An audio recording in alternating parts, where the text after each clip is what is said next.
but I know the DJ. Do you?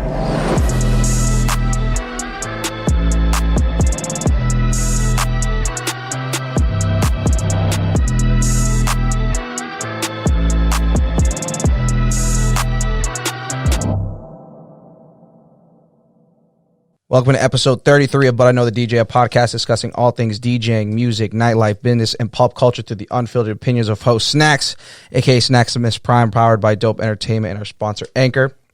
Very excited to welcome two guests for today's episode. Returning guest, DJ Fab, and we also have Jackie's Boy, a Grammy award-winning singer-songwriter with 4 Grammy nominations, 1 Grammy win, 12 number 1 records, an ASCAP Rhythm and Soul Award, and has sold over 18 million records, working with successful artists such as Madonna, Justin Bieber, Chris Brown, 50 Cent, Tyga, T.I., and Charlie Wilson.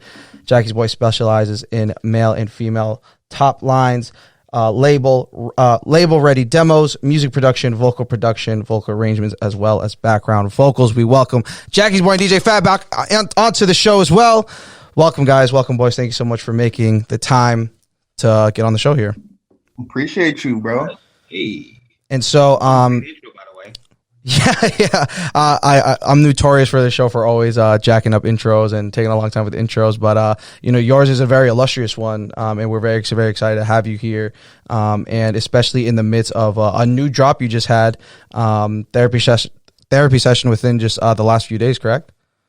Yeah, it came out Friday. Yeah, and I was actually, just going through all of your stuff, obviously, that one being the first one popping up, and one of the questions I was going to ask you was obviously just about, being singer-songwriter, how much of it becomes, so much of your actual life that you talk about or that you write about, and then hearing that as one of the first songs, just going through all your stuff, it seemed very everything that kind of actually has gone on in your life based on what I've read. Yeah. It's a literal display. Right. I had to put myself out there. I feel like the only way that I can be able to be my best authentic self is to show what I deal with, my ups and my downs. And, I'm just happy to kind of get that monkey off my back, so to speak, and kind of talk about things that I've dealt with. Mm-hmm. And, that writing process, that being kind of your most recent work, at least that is, out in the public, has that it's compared to, the long list of kind of accolades and, awards you've won in the past. How does, that writing shift compare, or how has it changed over that time? Well, I think every year I find myself getting better. I'm still a student of the game, and being able to kind of always learn as I go along. And when I got into this business in 2009, I was very green, very fresh. And now, 10, 11, 12 years later, I'm very cognizant of the things that I'm writing. And I find that the more real that I am as a person, as an artist, it comes through in a way that just people react to it. I've been getting calls from a lot of people actually that was really good, telling me that they had their own personal demons they were dealing with, and that the song helped them in a way to kind of get out some things that they were dealing with, some past traumas. So man, I find myself getting better, and obviously showing this other side of me as a writer. I'm still able to do that, but I think when you're able to use the voice as the instrument to get your point across, it really helps a lot. Yeah, it was just so interesting that, I was kind of just reading more about, your personal life, your background, your come up and everything like that. And it's funny because if I had just listened to the song first, I would have gotten the same answers. You know what I mean? It almost was exactly what I read. And I thought that was very, very interesting. And to your point, saying that other people or other artists hitting you up and being like, wow, I think opening their eyes, because even for me as just a listener, it opened my eyes or just had me very reflective in that moment. Is that, the main objective of that song, or was that more of just a personal thing for you? It was both. Getting a chance to express myself therein helps other people express themselves as well. So I just, at first this was something that I put on at 2 a.m. was for me, I'm one of those people who is a bit of an introvert, and it don't take a lot to upset me or get me going. But when I feel like there's pressure or stress mounting up, I kind of just black out or kind of just blow up, so to speak. So I was like, let me try, some constructive ways to get this out. And I just sat in front of a mic and start freestyling. and the words started to come together, and then it just kind of took over itself. And then after it came out, I was like, yo, I debated not releasing this single, Therapy Session. I was like, well, maybe this is too real, maybe people want to see kind of what, they don't want to see behind the curtain. But then a part of me was like, no, you need to show this, because there's people right now who are afraid to drop that single, or who are afraid to say things that they really, really want to say. So, don't be selfish in that regard, and share what you're going on aside, Right, absolutely. And Fab, you being kind of a blossoming producer over the last year, having worked with now, multiple artists, and now being kind of in the midst with those of the like of Jackie's Boy as well. How, as a producer, has that kind of changed your approach into whether it be collaboration or just how you're kind of approaching your own music before you send them out? Yeah, so now I'm a part of Big Circle Music Group, which is our record label, and it's mostly to focus on R&B, which is you know I love my R&B. Yeah, the first time you were here, you were talking about how much you wanted to just kind of focus on R&B and that sound. Yeah, so it definitely helped me just learn a bit more about the history of R&B, and Jackie actually had a single with Sean Stockman from Boyz II Men, and it's just like opening my eyes just to learn a bit more about the history of the music, and also on the A&R side, that's kind of what I've been doing lately, just trying to connect with more R&B artists. Like, we've already connected with Miranda Ray from Boston, who's a dope artist. Yeah, we had her on the festival, so I was able to really see her shine there. Yeah. But so I'm just like listening to all types of music and just being exposed to all different backgrounds. So it definitely helps producing in that sense. Yeah, no, absolutely. And I think, you talking about R&B, like, as it stands in 2021, R&B has really just blossomed to a very generic kind of genre, or it covers a lot of ground. I mean, even if we just look at the list of, Jackie's Boy's successful works, right? We have from Flow Rida, Sugar being a, top record when it dropped. We have, it includes Graffiti, Chris Brown, Madonna, Eenie Meenie with Sean Kingston, but even has Johnny Gill records. This one's for Me and You, Charlie Wilson, also very legendary acts as well. How do you kind of describe R&B, or do you feel like it's all kind of within the same family in that way? Yeah. I think it's all in the same group. I'm happy to see where R&B is going, and where it's evolving to.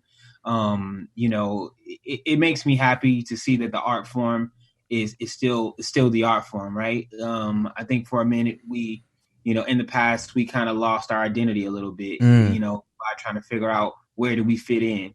Are we the cool guy in the club? Are we the right? Are we the right? What are we in this kind of scheme of things? And I think we found ourselves as being, a little bit of the outcast, but a little bit of the trendsetters as well. When you have artists that are, kind of just true to themselves and kind of create their own lane, and when you have like, the Bryson Tillers of the world, and, and the Blacks of the world, like people kind of creating their own voice within the R&B diaspora, just makes it really cool. And I'm just happy to be a part of it. And I'm happy to have Fab on the team, because, we're building legacy, and that's what we want. We want to be able to look back in the next 30 years and see the things that we've accomplished, not just the things that I've accomplished with writing records for these artists, but also what does it look like, 30 years from now with the artists that we've helped develop a part of this journey. Yeah, I mean, super well said. And, it's interesting that you brought up like Bryson Tiller and Black. Again, when I had Fab here originally on the show, we spoke about those two in length, and specifically about their influence, and how, Bryson Tiller specifically kind of creating his own genre with trap soul, right? And so, as at one point, you see R&B as maybe like, new edition stuff, the popcorny stuff, or even very Keith Sweat, where it's very, down tempo and very sensual and anything like that. And so you see it evolve or have so many different identities, and to now it really adopting, whether it be production that's like very similar to hip hop, you know, in trap soul, and then people being able to in the R&B space kind of transcend and completely influence the next generation in a very strong way. I think it's becoming very, very prominent these days. So you bring up those examples was you know, something I definitely have thought about in the past. Yeah, I agree. I think, you know, we're now, I mean, we've always been the tree, but I think the tree has more branches. And with those branches, you have different styles of everything. I mean, the last record, you know, the last #1 R&B record was, you know, Leave the Door Open, Bruno Mars and Anderson .Paak with, you know, Silk Sonic. I think it's now R&B can be whatever we want it to be. And I'm just so happy to see it continuously go forward in the culture. Yeah, and even within your own discography, you know, you hit different versions of R&B. Is kind of what you're releasing with, you know, Therapy Session, or even what you have coming down the line, is that more of what you want to be, or are you kind of just trying to still fit within different molds? Are you still experimenting? Well, that's a great question. I think the answer to that is both, really. I found a sound that I feel like fits me the most. I coined it called progressive soul. Ooh. And it is it is what people are familiar with when they're looking for soul music, but it kind of takes it to another step forward, another level, if you would say. So it really pushes the sound. And some things are modern, as you can see with Therapy Session. There is no chorus. There's just conversation. Right. And I'm now digging into more of those where, you know, nowadays you have hip hop artists, and they've always been doing this, doing freestyles. Right. And a hip hop artist could do a freestyle with no hook, and it'll be on the radio. Right. So for me, I feel like there's a lane for me to kind of continuously try, where there will be, you know, typical structure, where things will kind of fit out of the norm a bit. And then also, I'm always open to experiment different styles and different ways of doing things. I'm working on a couple collaborations with some Portuguese artists out in Brazil. Word. So, you know, I'm looking to always kind of push it as further and bring what I bring to the table, you know, across the world. That's super dope. Fab, with all that being said, you know, talking about being able to fit within different kind of, you know, the branches of R&B. I know as you began your producing, it's been very like trap soul inspired, you know, very, you know, hi-hats and still like, you know, 808s and stuff, but being able to be on a really, really smooth sound. Do you see yourself kind of going away from that and trying other things as well, especially now that you've kind of surrounded yourself with more, you know, mature, experienced artists? I mean, yeah, like I want to learn how to do like the old school type of R&B joints, just because like R&B is currently like evolving, but I still want to have that old sound.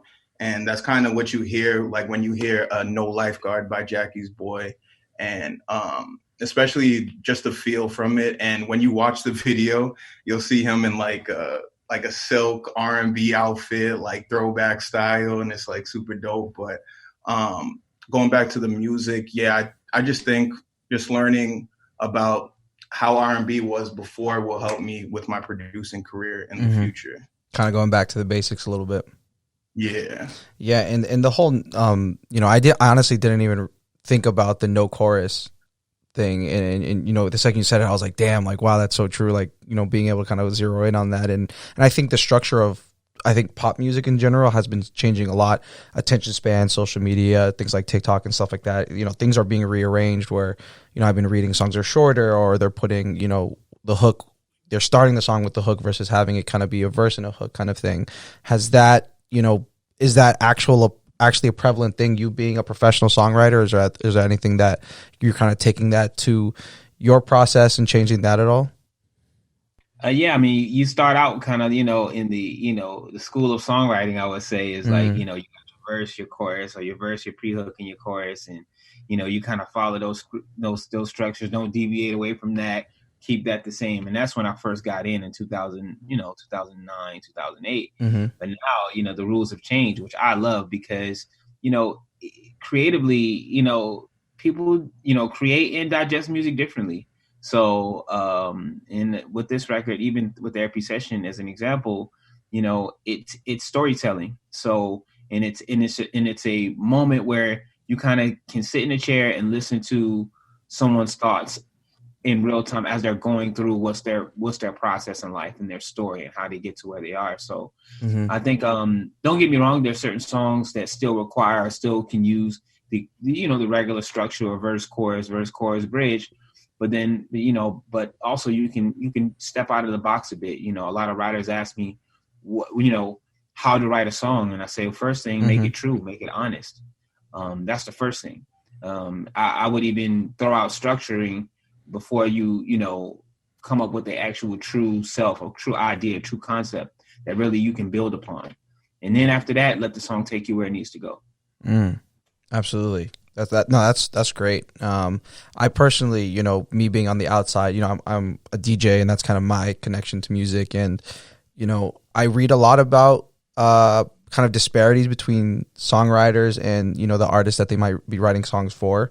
I think most notably, at least in the hip hop world, we think of all the stuff with like Drake and Meek Mill and, and his writer, and how, there's kind of that, who really takes credit, who's really the talent. People try and discredit Beyonce because she doesn't write all of her songs. What's your opinion kind of on that argument, or the disparity that comes between the songwriter and the artist? Well, I think that, songwriters are the biggest unsung heroes in the game. I believe that, when you see a producer, their tag is right in the beginning of the song. You know what I'm saying? Mike Will made it, all, Mustard, all of them, DA on the track, all of them before, the song even plays for the first 5 seconds. But you don't know who wrote a part of who was responsible for help coming up with that melody, who helped come up with those lyrics that make it really that hit that it's supposed to be. And with that being said, I think that, I don't know why, I don't know how songwriters got this stigma of like, where we're like the people that's not supposed to be seen. Now, don't get me wrong, amongst songwriters ourselves, we know who writes what, right? We're staying in those liner notes. We know, where those credits are. We know who's writing it in our community and in our circle. But I do think that, in the artist realm, you'll get an artist who'll stand on stage and thank God, their mom, the producer, the manager, but they don't thank the songwriter. And It's mad weird. It's weird, right? It's like the weirdest thing I've ever seen. But yeah, I think that, you mentioned Meek Mill and Drake. I think that, with hip hop, the rules are a little different. Sure. And I get why, because if you're a hip hop artist and you claim to live the life that you talk about, right, then yeah, you want to have some type of authenticity there. But that does not mean that you can't have people in the room saying something that is true to your life as well. You know what I mean? Just because someone else said it doesn't mean that it isn't less true, right? Like, right. Still has, you know what I'm saying? If you grew up in the projects, or you grew up not having money, if somebody else said it, does it make it less true that it came out of their mouth and not yours? No. It's the same thing. It's just somebody else said it, and you thought, oh, that was a really cool idea. And to without going on a tangent, I just wanted to continue further with that. I mean, some of our biggest, hip hop heroes, Big, Pop, et cetera, I guarantee you they're not sitting there writing everything by themselves. There's some inspiration came from somewhere. And I think that we should be more respected. We need to be. It is important. And I think, back in the 60s and 70s, we knew, okay, Smokey Robinson was responsible for a lot of those hits. Holland Dozier Holland was responsible for a lot of those hits. You know what I'm saying? Like, these guys, you knew who they were back in those days. My grandmother knew who those songwriters were, almost just as much as she knew who the artist was. Right. So I think that we have to get back to that in a way. And with that, I think we have to take away outside of the me mentality, right? Everybody's saying, oh, well, it's me who did this. I did this on my own. I got all the success by myself. We have to get away from that, because that's untrue. Everybody needed a team.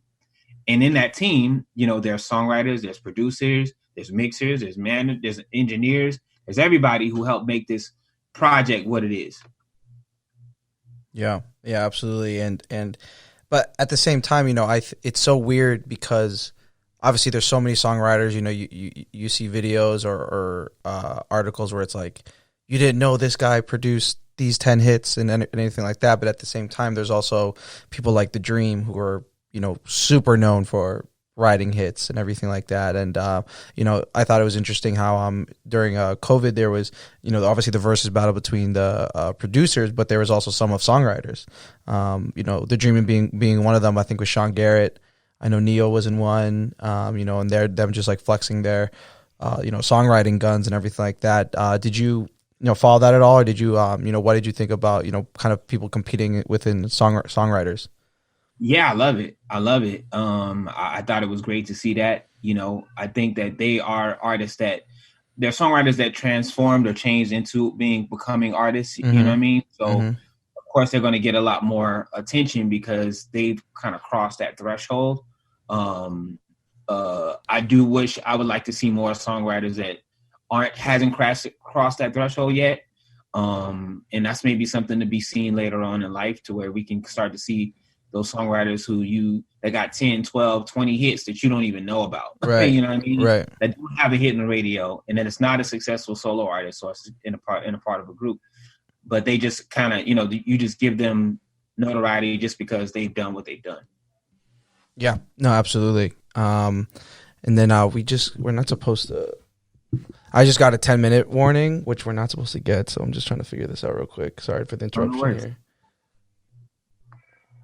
All this extra setup was to completely avoid this.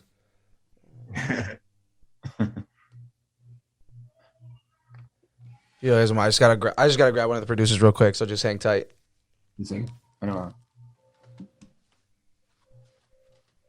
Los, what you been up to today? Man, dealing with these babies. Oh, both of them sick.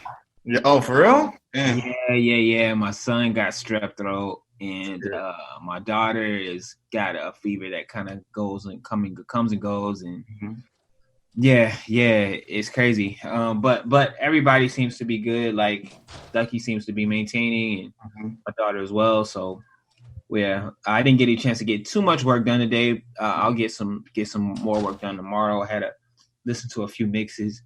Did you see the video by chance without going into super detail? Yeah, no, wait, bro. It's deep. It's deep, bro. It's powerful, bro. Like, it's crazy. Yeah. It's I am so excited to show this video on Friday, man. It's gonna be sick, bro. Yeah. And I was even thinking, like, I was gonna bring this up in a meeting too. I was like, what if you did like a webinar where you like brought like a therapist and like had people like hop on to like talk about some of their problems? What about or like recording of that? I think that's a great idea. Okay. I think we should set that up. I think we should definitely set that up. I think Friday, I don't have enough time to put that together for Friday, but I think we should maybe do it for the following week. See who I can tap on to maybe kind of do and is do the some, next you one know, going to be only 40 do minutes some as well? therapy, you know what I'm saying? Like, that'd be dope. My wife said she wants to interview me. for real? So that's going to be fun, you know. And then what we'll do is we'll have other people on and, you know, kind of just talk about our things, you know. All right, perfect. So jumping back in here, I did want to ask you, just because, you know, there's so much that goes on behind the scenes, right? And, you know, again, on your record, you were talking about a lot about the politics of music and, you know, how difficult it can be to kind of maneuver through the industry. I just want to provide you kind of, you know, another platform maybe to just speak more candidly on kind of what we're talking about, or, you know, what maybe other songwriters or producers like Fab should expect or kind of be weary of when trying to maneuver through the music industry like that. Well, I think that, you know, just be careful with, you know, obviously I'm a big fan of, you know, what's for you is for you, right? Meaning that whatever God has given or put in your face to have as your opportunity for success, you know, it should be for you. There's people who don't have that same kind of mindset, and, you know, will get jealous of the success that you have. Will, you know, not tell you an opportunity because they feel like maybe you've had too much of an opportunity. You know what I mean? When even if you could be the best person for the job. I'm always like a big person not telling anybody what I got going on until it actually happens, because you know what I mean, when you put out that kind of energy, sometimes people can take advantage of that. And start talking about, oh well, he said da da da da, and then next thing you know, it becomes the telephone game where it's not even nothing what you said, and then that turns into something else. Also too is a lot of friends and peers that I got into this game with, built relationships with, and you're not as close anymore. Right. And it's not anyone's fault or anything like that. It's just, as time progresses, just, people go to where the opportunity is, or where certain things are going to take them. And you have to be careful about calling people friend, right? Because I feel like I don't use that word lightly. A friend is a person who you can call on whenever you need them. Sure. Someone who's dependable, someone who doesn't want anything from you, right? And I think that in this music business, we kind of, start off, oh, hey, bro, friend, what up, bro? What up, bro, right. bro? Every week, I got you. And when that gets put to the test, you'll start to see who really is, friends who are really there for you, who are there just for the opportunity to get into a room with you, to write something with you. Or are they going to be, a ride or die person saying, hey, whatever you go through, I'll go through too. Yeah, I was giggling a little bit because, Fab, this is very similar to the DJ world. Where, you know what I mean, where everyone's broing or whatever, and if you saying if you get too much of something, people are gonna think that you've had enough, or like to take that away. That it's so true, even on a local level. With DJs, oh, they're getting the best gigs. Like if Jackie's boy's out here coming to perform, why is Fab getting to DJ for him and not me? You know what I mean? I deserve a big gig like that. It's so prevalent, it's so common.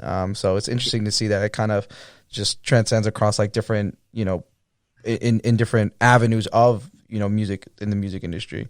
And I will say that Jackie, like Los, he's like super cool, because like there's a lot of people who I don't even know how to describe them, but they're just fake. Like that's just how it is. But he's like super real. Like from the moment like I talked to him and met him, he was just like super genuine, and I just feel like that's like super hard to find in the industry, which is why like I like talking to Los, and I get advice from him and all that. So, man, I appreciate you, Fab. Likewise, man. I got to tell you, man, Fab is one of the coolest, as you said, down to earth cats that I've met in a long time. And there's something about a person that is ambitious, eager to learn, and just chill. You know what I'm saying? Like, you know what I mean?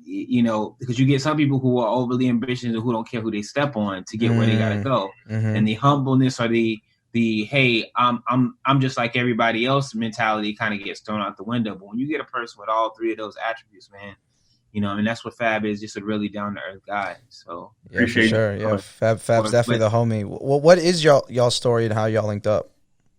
So we linked up through this Grammy U program. So it was a mentorship program where we were just talking to the students about different areas such as like producing, songwriting, and just music overall. And I was actually the host for that meeting. And Jackie was on it as well with Mike, who was he's an engineer for Bryson Tiller. So they both were on that call. And we basically just talked about music and just helping the kids just learn a bit more. But that's how we met. He was a really dope host too. I love the questions he asked. Dope. And just like I said, he knew what he was doing off the bat. And I was like, yo, you do this, huh? I thought I did shit too. I thought I was so bad, Oh no, man, he did great. So that's what's up. Yeah, but I think that with the industry, you just got to navigate it properly. When you come into this business, you're gonna get a lot of people cheerleading for you. And you'll be able to watch. Like as soon as you start to get a couple things moving, you'll see some people still like rooting for you. You'll see your Instagram comments. Oh, go bro, keep doing it. And then there will be a point. There's always is when you start to get a little too much, and those comments and those accolades. I mean those hey bros or those you did it or congratulations starts to dwindle, and you become just like almost like you don't even exist anymore. it's funny, like watching that happen. Was that moment for you the Grammy win or a nomination? Where was that for you? No, I think that was for me. My ASCAP Rhythm and Soul Award win. You know, I really look at myself as I said before, a student. So I'm always I'm proud. I'm happy, just like writing and creating a song that I love. Like the littlest things can make me happy. You know what I'm saying? To all the way to the biggest things. And, you know, when you talk about these things, you forget like, yo, you're just happy to be putting out music. But, you know, like I said before, you know, others can be like, yo, like, you know, that's too much now. You know what I'm saying? Like, why, you know, why is he winning this? Or why is this opportunity presented in this way? Right. But in the same breath, if I put a message out or tweet it out that I'm broke and I can't feed myself and I don't know how I'm gonna live, the next thing you know, it'll be an outpour of people like, yo, bro, like, oh man, I'm sorry to hear you messed up like that. You know what I'm saying? And then there'll be some people that secretly like, yeah.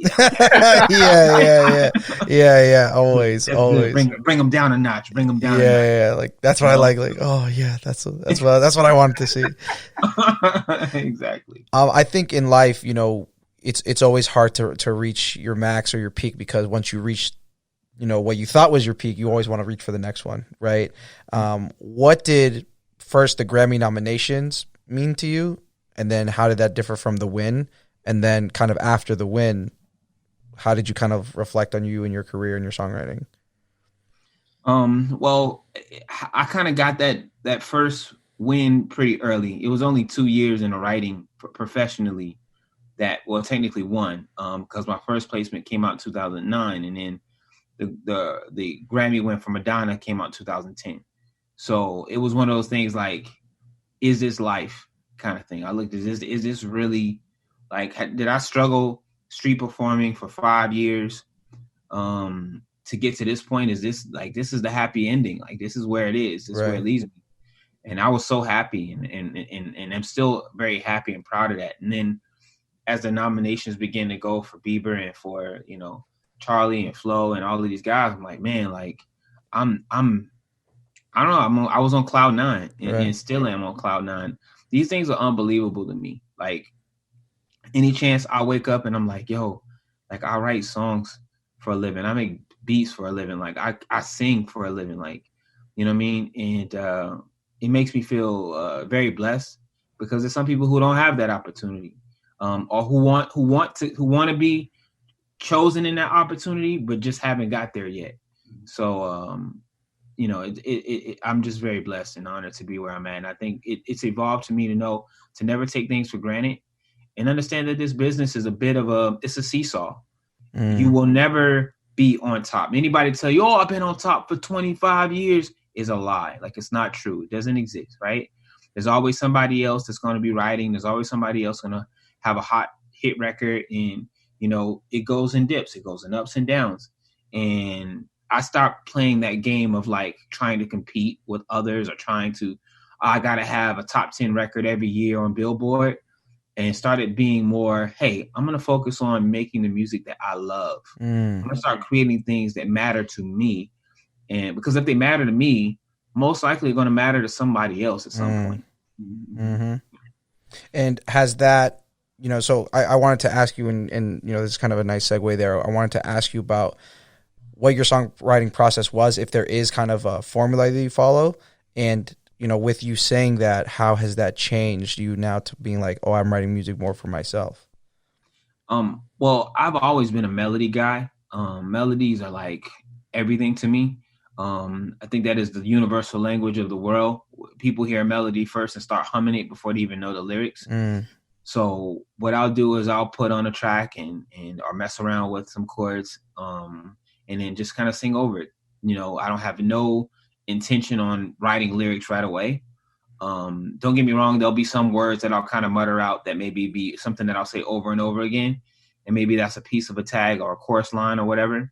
And then I start to build upon that. And then once the melody's locked in, the lyrics are easy after that, because now I know what the sentiment will be. Before, in my earlier days, I used to write full songs like on a notepad without even going into the booth and just writing and then going in the booth and recording it. But what I noticed is there was a sense of just like, I don't know, I felt like to me a little bit of emptiness because I wasn't quite tapping into, I wouldn't let the track talk to me.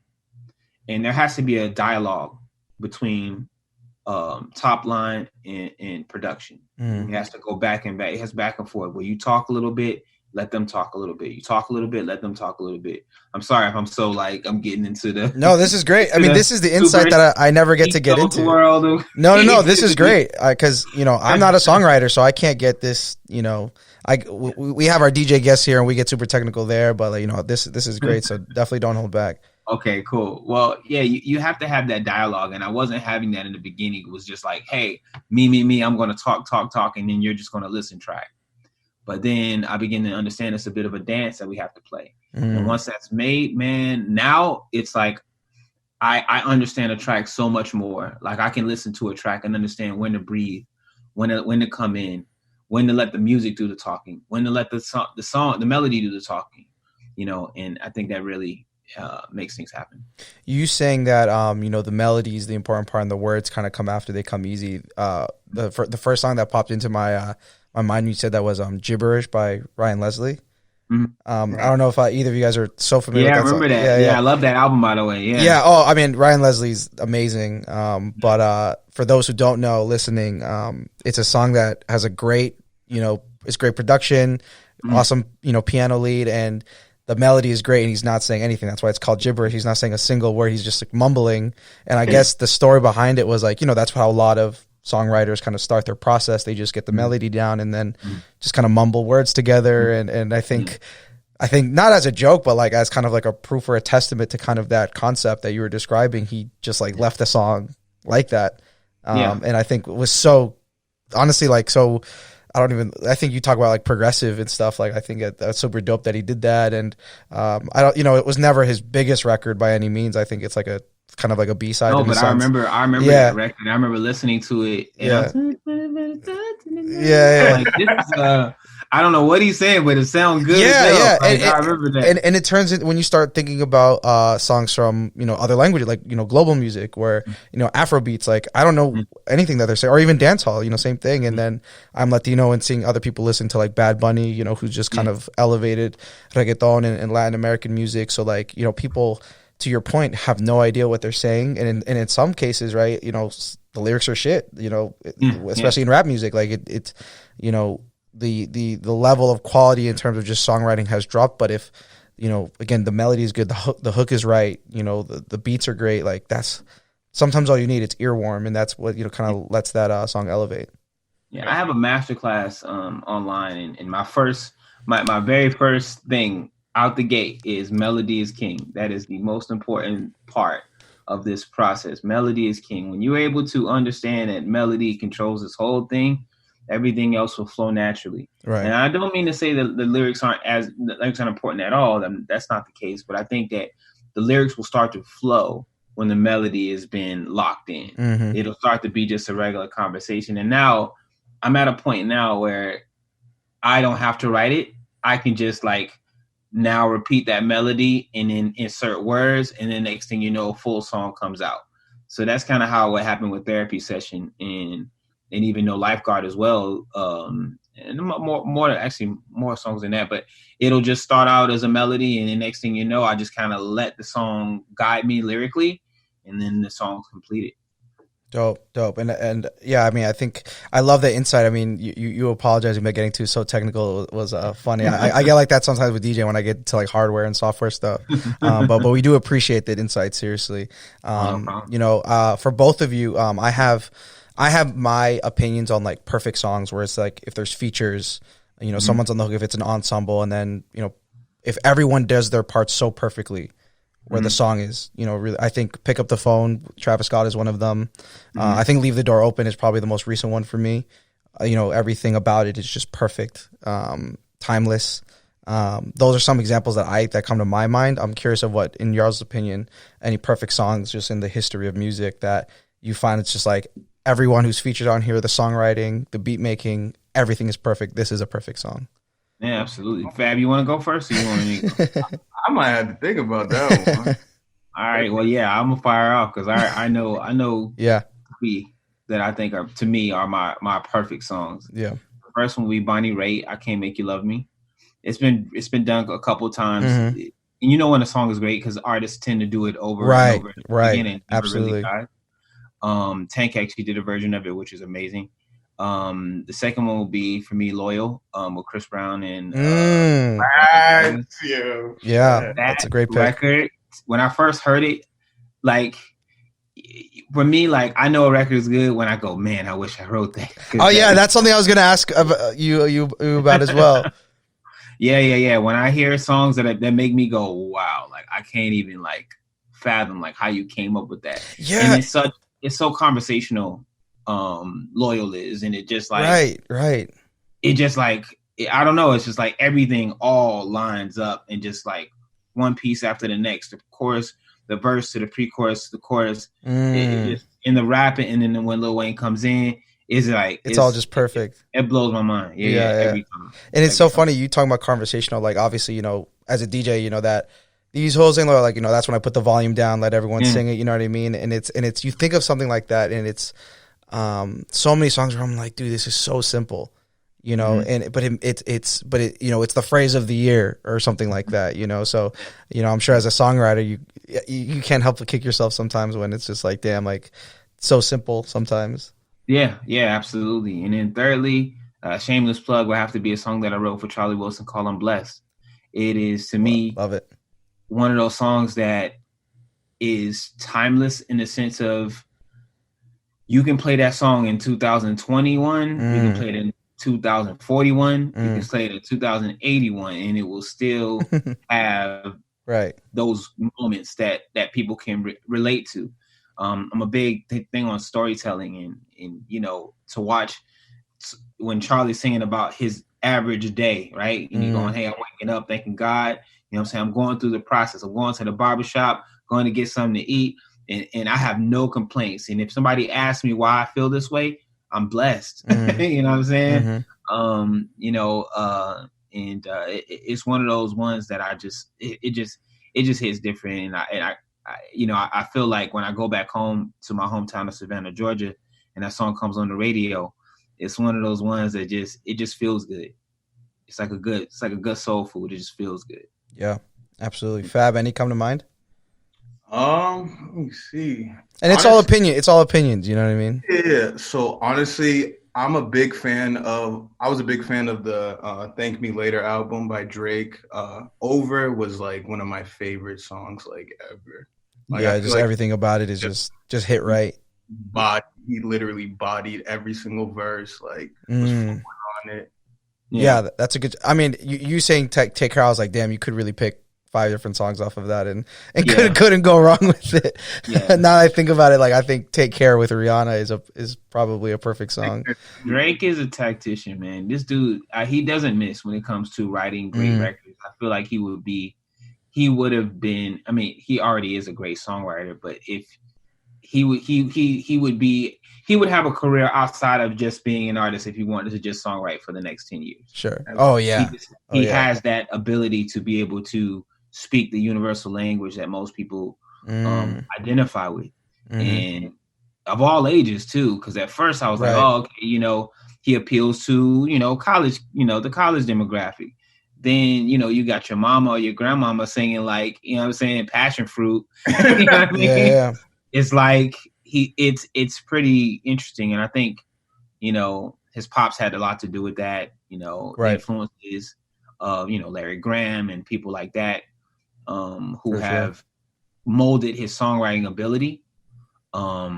It really shows. I want to know what y'all opinion about just Drake doing like different genre types, like "Won't Be Late" is like an Afro beat type. "One Dance," I mean, it was pop, but it was like Afro influenced, and then "Mia" being a Latin track. Like, what do you guys think about that?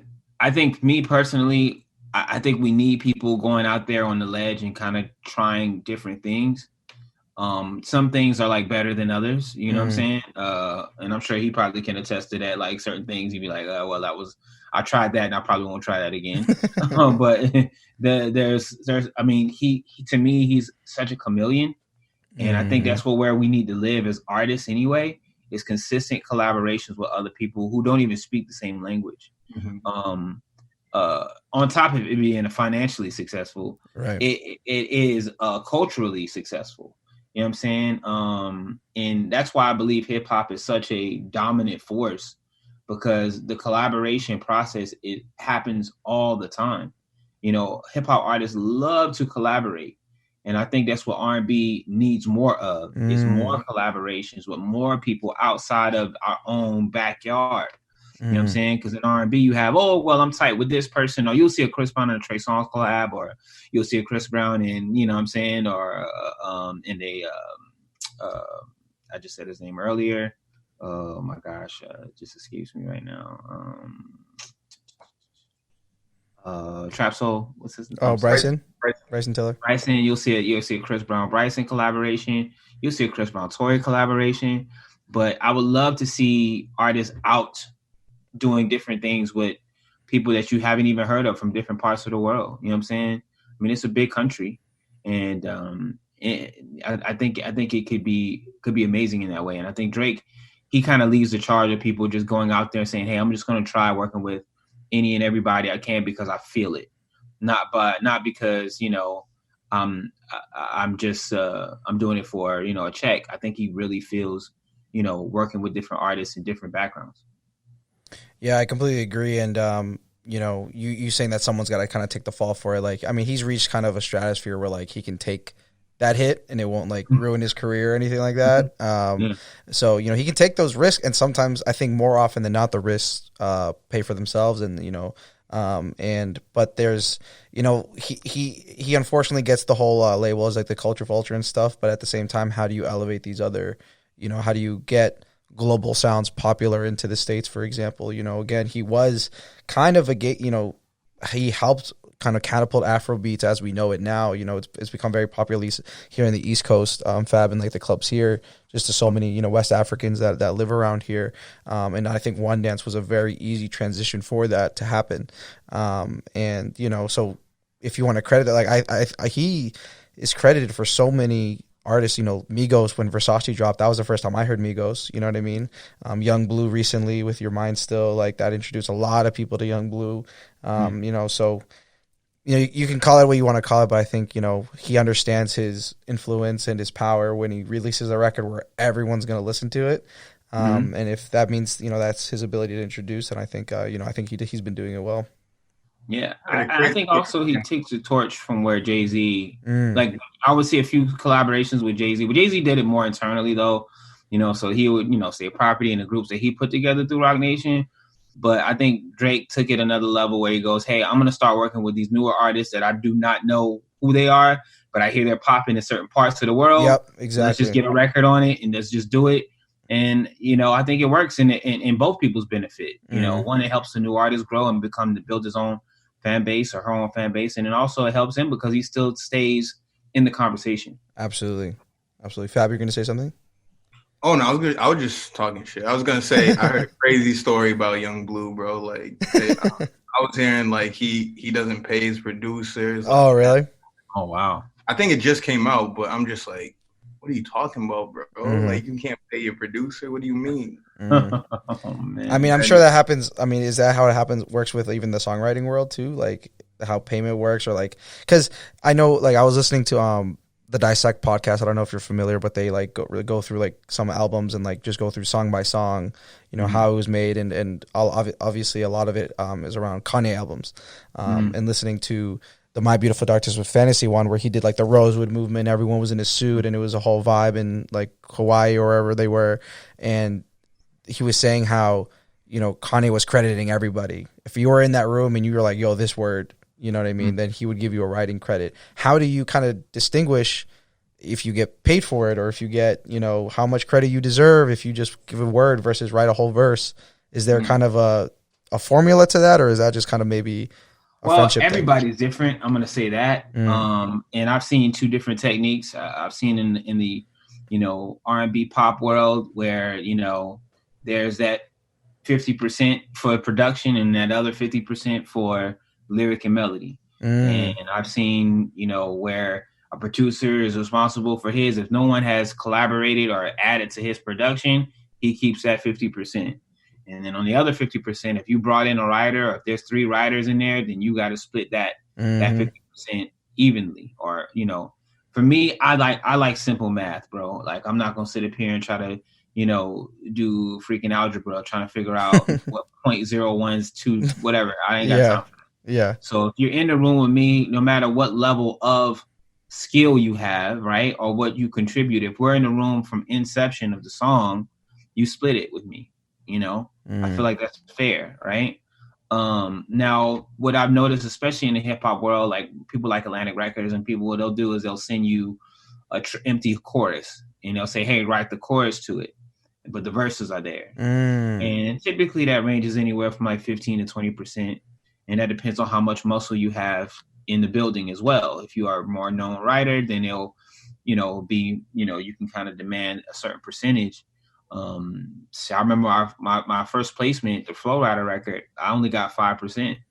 And that's of all sales. That's of like royalty, like 5% publishing. Yeah. Publishing. Of the as the record. As that's a lot. I mean, that was a big record, right? I mean, that's 5%. It was a big record, but it's crazy because I did 75% of the work. Got it. That's the part that sucks. But got at the time when you first starting out, you don't know anybody. You get like I said, I literally got into this game, me and my younger brother, off the street.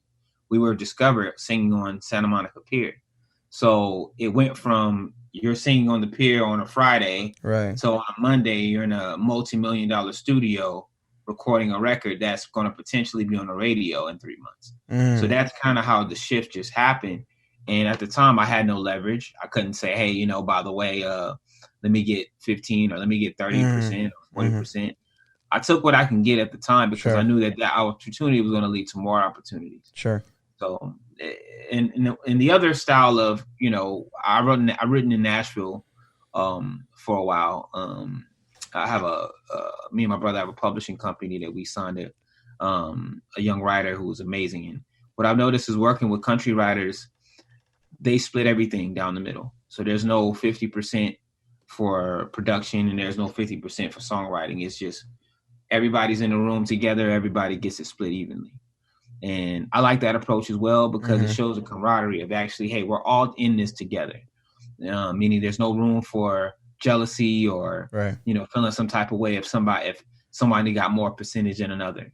Right.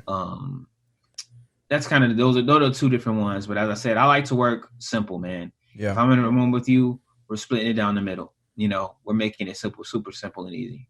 Yeah, no, and I really do appreciate that insight because that's something I've always been curious, and I'm sure a lot of other DJ songwriters, producers listening, would be interested in learning as well. I did, as we kind of, get down on time here, I did want you to have an opportunity to just talk about what you're working on or what's about to come out. You mentioned you had a project in the works or about to come out as well. I would love for you to kind of provide insight on, the process, what we can expect, how you're feeling about it, really anything that's going on with it.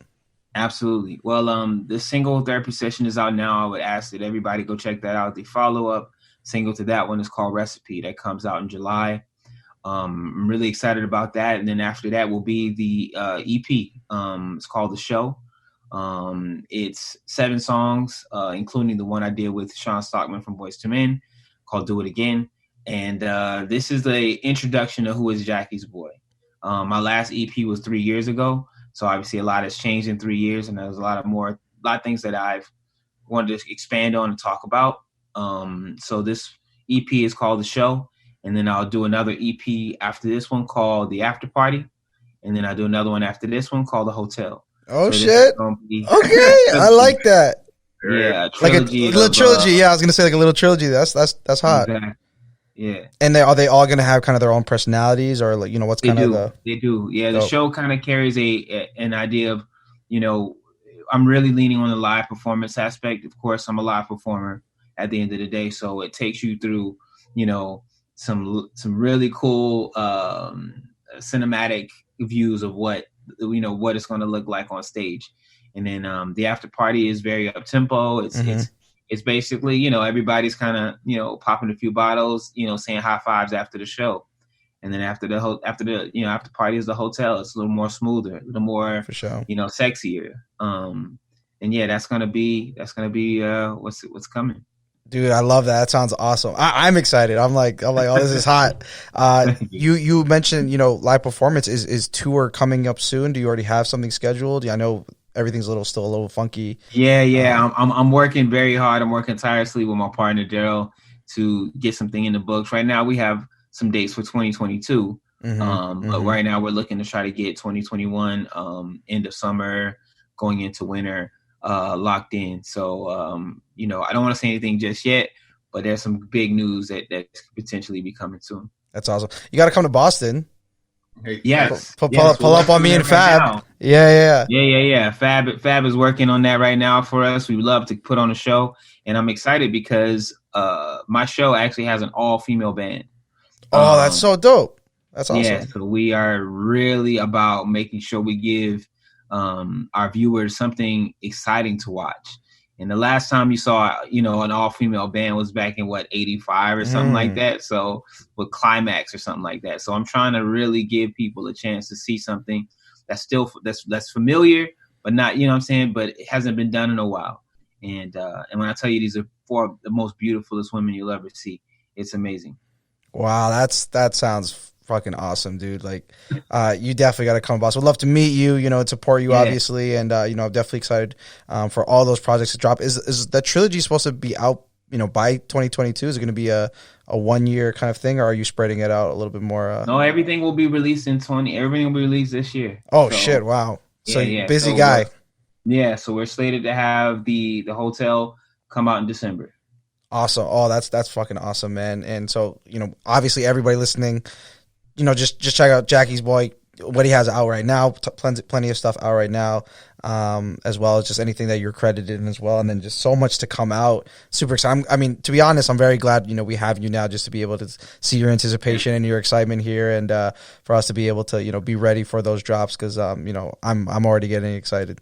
Likewise, man. I got to thank you again, and I got to thank Fab as well for making the connection. And absolutely. And everybody here on the call, you know, I got to tell you, I do not take any moments like this for granted, because you guys are, you know, the lifeline. You know what I'm saying? You guys make this thing happen. Without you talking about projects for artists and things that are coming out and things that you're excited about, nobody would know. So I got to tell you once again, thank you from the bottom of my heart for the time that you guys have given me.